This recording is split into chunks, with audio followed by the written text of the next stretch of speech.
She convinced the body that the soul thinks they are not enough. Soul and body are deeply connected as one, but the mind can veil them both. The mind stands in between the soul and the body. It's what's keeping the separation alive. Welcome to Self-Mastery School for Moms, where you learn how to silence your inner saboteur, awaken your energy body, and connect to your higher self. You will go from mom to master, so you can make each day your masterpiece. My name is Janice Nelson, author and self-mastery teacher of Fabulous One Philosophy. I'm on a mission to help you become the awakened mom. You are Fabulous One, and all you have to do is remember what you forgot. Have you ever heard the Buddhist saying, looking at life through a keyhole, and wonder what it meant? In this drawing, I will explain in detail how this plays out in the real world. In the teaching of Fabulous One Philosophy, I explain you are a soul, mind, and body. The soul is the observer who is looking at her life through the body. The problem is that the body has closed herself off from the soul, and therefore the soul does not experience life fully as a human being. She basically is the outsider looking in. You are a stranger to yourself, not fully aware of who you are, like there is a part of you missing, but you don't know what. It's because the mind and body have blocked the soul from having access. She's standing behind the door trying to get inside mind and body, but they don't allow her. We see her as an intruder. How's that possible? How can my mind and body block my soul? Everything created in the conscious universe receives its own level of consciousness, your own free will. So your mind has free will. The mind became impatient with the soul because she felt the soul is too bossy, always telling her to stand in her light and always trying to expand her to higher levels of consciousness. The mind decided she would no longer take orders and took over. The mind is powerful enough to tell the body what to do. So she told the body that the soul is not friend but foe and closed the door. She convinced the body that the soul thinks they are not enough. Soul and body are deeply connected as one, but the mind can veil them both. The mind stands in between the soul and the body. It's what's keeping the separation alive. Everything created in the conscious universe is part of the whole, and therefore whole in itself. Within the seed is the whole tree. We can call the seed a fractal because it's a miniature version of the whole. It's also called fractal because it can copy itself multiple times. One tree can spread more seeds and grow more trees. The mind is a fractal self. The mind is a miniature copy of the whole. That's why the mind is so powerful. Unfortunately, the mind becomes aware of her power and wants to rule the soul and body. She wants to become the master and no longer feels satisfied being the emissary. The light of our soul is there to guide us home. The light of our soul is there to guide us back to our greatness, remind us of who we really are. Instead, we feel the opposite, small and unworthy. At a certain point in our lives, whether that was when we were a child or a teenager, we decided that the light makes us uncomfortable. It reminded us of who we are not. Instead, we created our own artificial light called the human matrix. Based on the rules of the human matrix, we can as well call it the collective unconscious we started living our lives. What it means is that we now need the world to see us, not our soul. And if the world doesn't validate or acknowledge our presence or importance, it's as if we do not exist. Our worth comes from others and no longer from within. Your mind felt the sovereignty of the soul as a threat to her existence and therefore instructed the body to kick her out, lock the door, and give her the keys. Let's be honest, you can't kick yourself out of yourself. So it has a little twist. You can't shut yourself off from yourself, but that's what you've done. You have shut yourself off from source energy. The soul is the conduit that source energy shines through.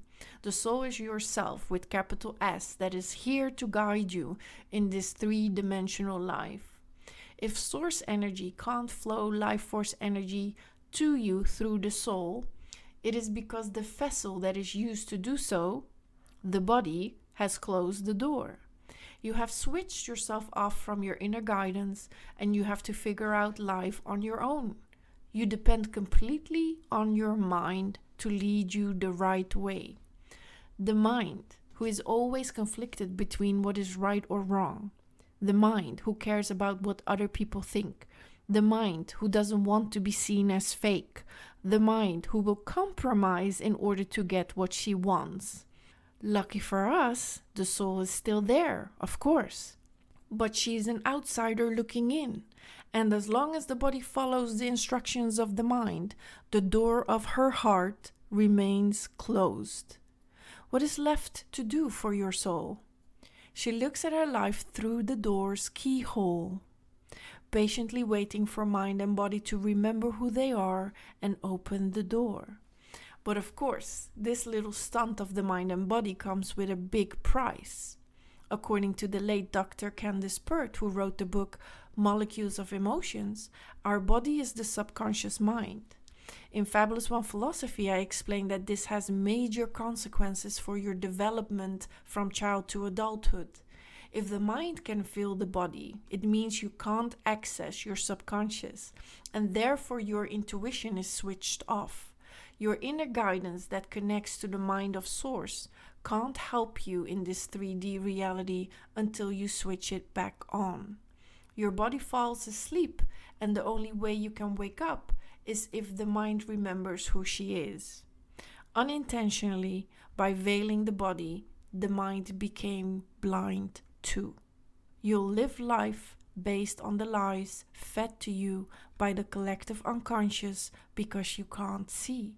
You have to trust them to guide you on your path.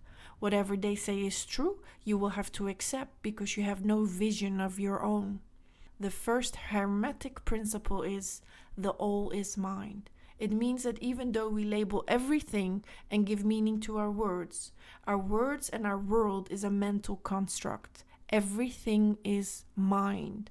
Your soul is a mind, your body is a mind, and your mind is a mind.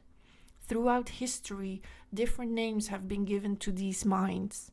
In the Fabulous One Philosophy, I have given each mind their own name, so it's easier to differentiate.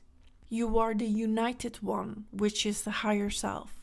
Your higher self consists of 4 minds: the conscious mind, ego, the unconscious mind, shadow, the subconscious mind, body, and the soul.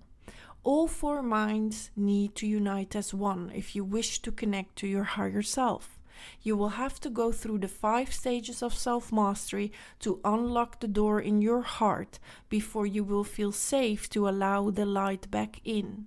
Until you do, it will feel as if you are looking at your life through a keyhole, always a narrow view of your life. Suffocating, feeling small, never able to experience the totality of your being. You can see a part of you, but never the whole of you. In order to have this experience of wholeness, the body needs to open the door of her heart again. The body needs to stop listening to the little mind, ego, and open her heart to the mind of source and allow the soul back in. Here's the hard part. The body can't do it herself. She needs help.